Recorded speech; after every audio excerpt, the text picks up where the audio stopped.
আজ একটি বিষয় নিয়ে সকলের সাথে শেয়ার করার জন্য ভিডিওটা করছি। বিষয়টি হলো সেই আর.জি. করের ঘটনা, যে আর.জি. কর নিয়ে সারা পশ্চিমবঙ্গ তথা সারা ভারতবর্ষ এবং কি ভারতবর্ষের বাইরেও প্রতিবাদের আওয়াজ ছড়িয়ে পড়েছিল। সেই প্রতিবাদ কিন্তু আজ থেমে গেছে। আজ অভয়ার মৃত্যুর 5 মাস অতিক্রান্ত হয়ে গিয়েছে, কিন্তু আমরা এখনো জানতেই পারিনি যে কিভাবে এই মৃত্যুটা হলো, কারা করালো, কেন করলো। সেই ঘটনা কিন্তু আজ আমাদের অজানা।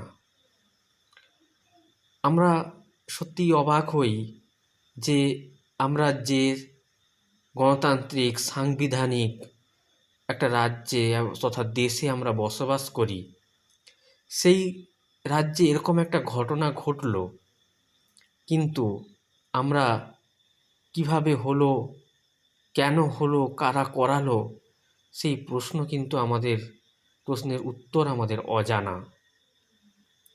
আজ সমস্ত মোমবাতি নিভে গেছে, লাখ লাখ প্রতিবাদীর কণ্ঠ আজ থেমে গেছে। আমরা ভুলে গেছি আমাদের যেই শপথ নিয়েছিলাম, সেই শপথের মন্ত্র।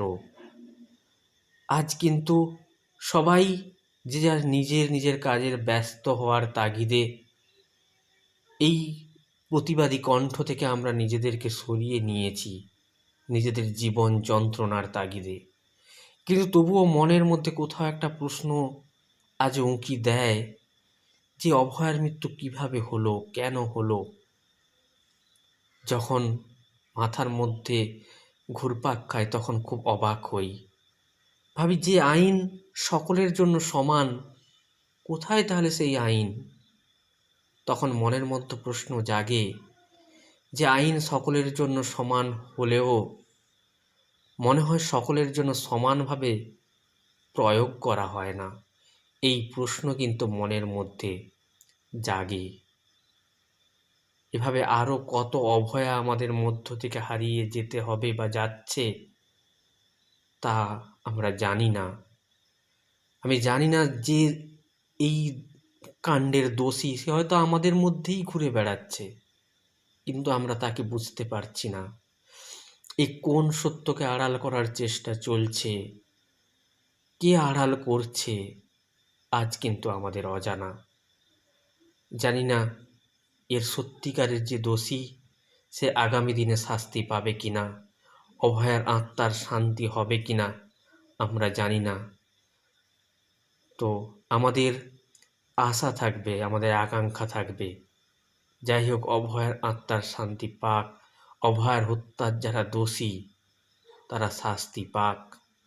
আমরা চাই যে সত্যিকারের দোষী সে শাস্তি পাক। অন্তত আইন যেন সকলের জন্য সমান অধিকার এর একটা ভিত্তি হয়ে ওঠে, সেই আশা আমি রাখব। আপনাদের মতামত জানাবেন কমেন্টের মাধ্যমে।